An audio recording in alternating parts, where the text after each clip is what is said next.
Si Bitcoin ay muling nag-set ng kanyang bagong all-time high ngayong buwan ng November. Pero alam nyo bang may kakaibang reaksyon ang mga long-term Bitcoin holders pagdating po sa presyong $90,000? Ayon po sa mga crypto analyst, hindi raw nila nakikita ang presyo na ito bilang kaaway. Sa halip, isa itong oportunidad para sa profit taking o pagkuha ng kita. Kaya ano ang ibig sabihin nito? At paano nito maapektuhan ang market? At ayan po ang siyang ating pag-uusapan sa video na ito. Pero bago po tayo magpatuloy, ay nais ko lamang po munang bigyang linaw ang aking disclaimer kung saan ang nilalaman po ng video na ito ay hindi po ito isang financial advice. For education and information purposes lamang po ang layunin nito.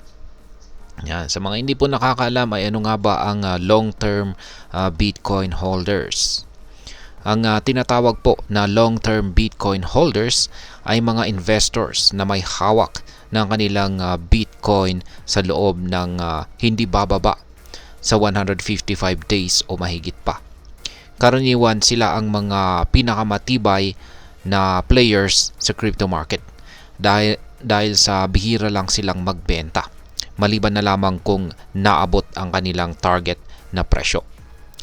Ngayon, matapos po ang matagal na consolidation ng presyo ni Bitcoin sa pagitan po ng $53,000 hanggang $72,000, maraming long-term holders ang nag-take profit ng maabot ni Bitcoin ang presyong $90,000 na isang milestone.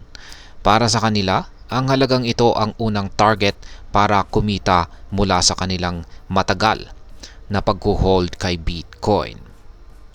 Ngayon ay bakit hindi daw kaaway ang presyong $90,000? Ayon po kay Ginoong Percival. Ayan, si Percival, isa po siyang crypto analyst mula sa CryptoQuant.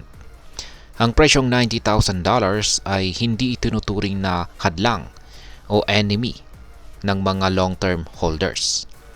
Sa halip, ito po ay isang profit-taking zone para sa mga matagal nang nasa market. At bakit?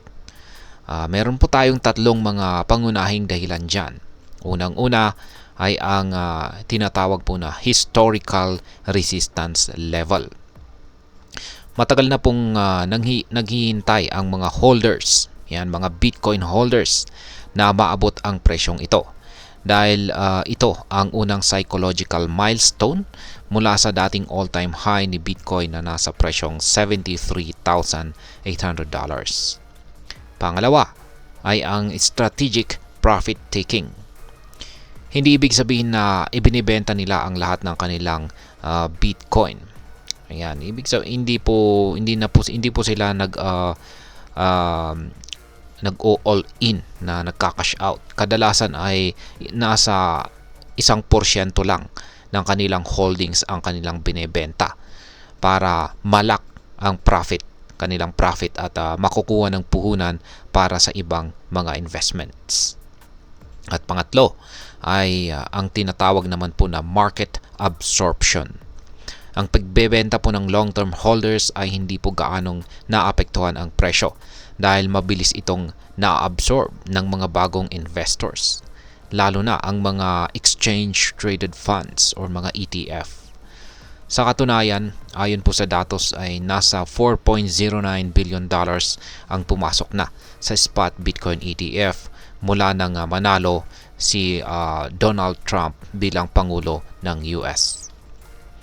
Ngayon ay ano naman po ang sinasabi ng iba pang mga analyst dito?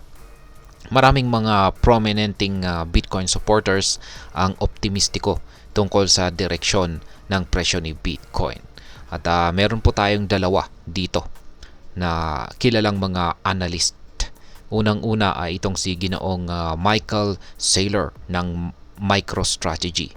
Ayon po sa kanya, yan, meron siyang sinabi rito na I'm planning the $100,000 party. At na-content po natin yan. Inaasahan niya na maabot ni Bitcoin ang 6-figure price bago po matapos ang taon. At kung nangyari daw yan ay magpapa-party daw po siya. Yan, magsi-celebrate siya. At maliban po kay Ginoong Michael Saylor ay itong si Ginoong Ryan Lee. Siya naman ang nasa BitGet Research. Binanggit niya na ang November ay historically na ito raw yung pinakamahusay na buwan para sa returns ni Bitcoin. Kung magtutuloy po ang trend ay inaasahan niyang aabot ang presyo ni Bitcoin sa $100,000 sa pagtatapos po ng buwan ng November. Yan, mismo ngayong buwan ng November ay aabot daw sa presyong $100,000 itong si Bitcoin ayon kay Ginoong Ryan Lee. Ngayon ay ano ba ang posibleng epekto nito para sa atin bilang mga Pinoy crypto investors at traders ni Bitcoin? At sa tingin ko ay meron lamang po itong dalawang posibleng pangunahing epekto para sa atin. Unang-una ay yung kita. Yan, yung kita po natin para sa mga long-term holders. Kung isa ka po sa mga matagal nang nag-i-invest or nag-hold dito kay Bitcoin, ang $90,000 ay isang magandang oportunidad para mag-take ng profit. Ngunit tandaan, mahalagang huwag maubos ang iyong holdings kung naniniwala kang tataas pa ang presyo. Sa madaling salita ay kung sa tingin mo ay tataas pa ang presyo ni Bitcoin ay huwag mong ibebenta yan lahat. Yan, may ilang porsyento ang babawasan mo na yan ang siyang ibebenta mo para makapag-take profit.